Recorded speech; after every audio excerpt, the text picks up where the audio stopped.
if you maybe played the game a certain way, and do you think that would have altered your career a bit? 1,000%. Omar Gooding is spilling beans on the secret agenda of Tinseltown like no one before, and it seems like he has just confirmed what we already knew about the modern acting. According to the actor, Hollywood has somehow become a dangerous place for straight black actors, and his own career was basically sabotaged because he refused to participate in the rumored initiation ritual. Won't be able to do it justice. There's certain roles I just wouldn't even consider because I'm not going to be able to pull it off, man. Well, this choice had some major consequences on his career, and even he's openly admitting it now.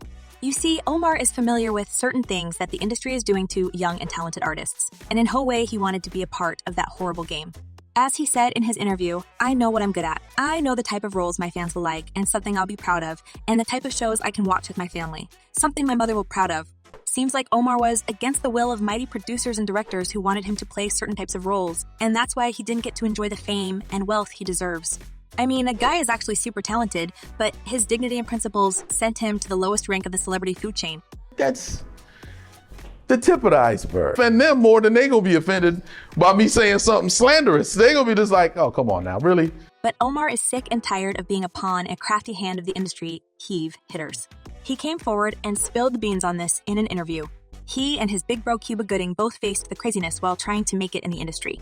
But the problem that Omar is trying to highlight is not just the typical struggles with acting performance. It's deeper and touches upon the truly wild demands placed on black actors just for a few laughs. And you see, while there are black actors ready to jump both feet into every role, Omar had certain lines drawn and vowed not to cross them. And the main thing is that this Hollywood seems to kind of normalize such approach to acting, which only freak out Omar and his entire family. This is what happens in Hollywood all the time. My mother was like, what? You mean to tell me this man asked you if you ever decide not to be a man? And now it seems Omar's done being hushed about these games. He's taking matters into his own hands, and let me tell ya, it's gonna be explosive. Omar is basically saying that in order to reach certain success, black actors had to wear a dress, or playing a queer role that they are not always comfortable with. As Omar is saying, the industry was trying to turn him into something else, and the choice of roles for him were basically narrowed down to something he didn't want to do. Don't feel like you have to do anything. You don't have to do nothing. You get your shot, your time will come. According to the actor's recent confessions, he was offered some not so great deals when he was at the peak of his career. And saying no to those offers seems to have marked the end of his journey in the movie-making industry as he knew it. But it wasn't just the roles that got him down. He had some personal struggles too, and he blames the industry for that as well. Now, after seeing the dark side of Hollywood, the actor is about to spill the tea on the roads he refused to travel in the industry, and in fact, there are quite a few black actors with similar stories. So it's not a one-time thing, it's basically a pattern. But they say, oh, everybody puts on a dress. Not everybody. I ain't seen Denzel put on Nair lip gloss. I ain't seen that boy do anything. So, to understand how Hollywood is treating people like Omar, let's quickly dive in his career trajectory, and you guys see the turning point where all the problems began. Starting out on a small screen, this Bronx, New York native rocked as the host of the 1990 series Wild and Crazy Kids. He kept things regular in series like Hanging with Mr. Cooper and Smart Guy. You'd think with a record like that, and a superstar bro, his rise to fame would have been a breeze, right? Well, let's just say his reality was a bit more dramatic than people thought, and when the offers Omar received were only featuring the humiliating roles, he realized that he wouldn't be the next big name in Hollywood. You can play the game. They do it all the time. And that's how his start began slowly to fade, while more compliant black guys with less talent were raising to the new heights. Many people on social media seems to share Omar's sentiments. As one person commented, mad respect to actors like him, craft over nonsense. And another user added, good for him. We must stop compromising our dignity for money. Money isn't everything. But you see, Omar has lost its patience with the industry big players, and he believes he deserves way more. He even spilled some piping hot tea about how there's a sneaky little plot in the entertainment biz to feminize black male actors. The star didn't hold back, revealing that his own journey was a bit more complicated than your regular Hollywood drama. You see, he had some very specific reasons why he wasn't about to compromise his masculinity to earn success.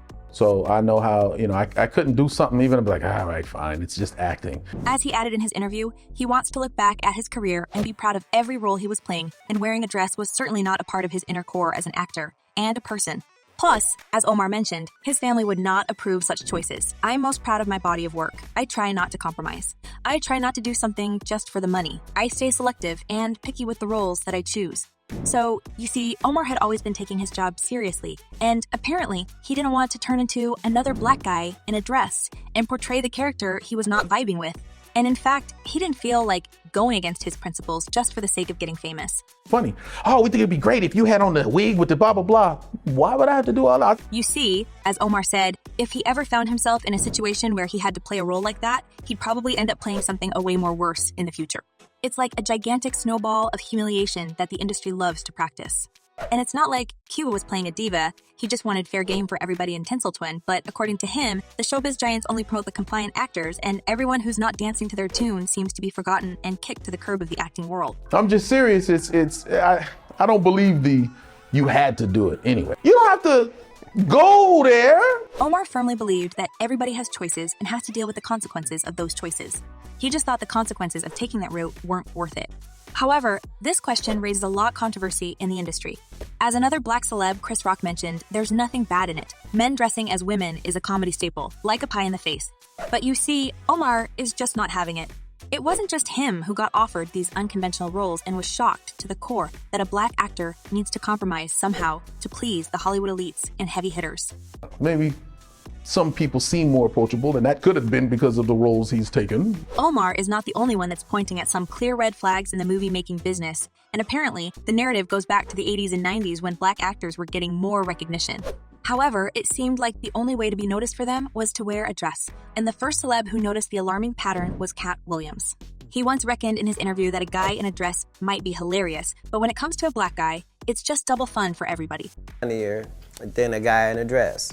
And if that's the case, then it might also be said that there's nothing funnier than a black guy in a dress. And let's not forget some names who made it to the stardom by actually complying with the Hollywood crazy rules, and almost every black actor we know and love was once in his life participating in such roles. Kevin Hart, for example, who first was adamant to never sacrifice his masculinity. But then, we all remember that Saturday Night Live episode when Hart seemed to have changed his mind, and there were whispers that this performance could help him land better roles and elevate his career in general. You can get an attitude and cry over spoiled milk, or you continue to do what you do best and succeed. But as time went by, there were more black actors who followed Kevin's example. Eddie Murphy, Martin Lawrence, Jamie Foxx, and Tyler Perry. They've all strutted their stuff in drag. It's almost like the industry has this magical power to get men into dresses, no questions asked. And while their careers seem to be soaring, people like Omar Gooding are left out high and dry. As one person commented, how devious is this agenda that it's an issue for a straight man to not want to facilitate that movement? And another user added, imagine all these actors who have warned us about the rituals in Hollywood, and you'll still have people saying that's not true. Well, the games of Tinseltown have always been cruel, but we are getting to learn more about the secret activities behind the closed doors. Now, here's the real question. Do you think that Hollywood is determined to make the lives of straight black actors worse and force them into something else? Let me know what you're thinking, and in the meanwhile, don't forget to check my other videos. Well, that's it for now.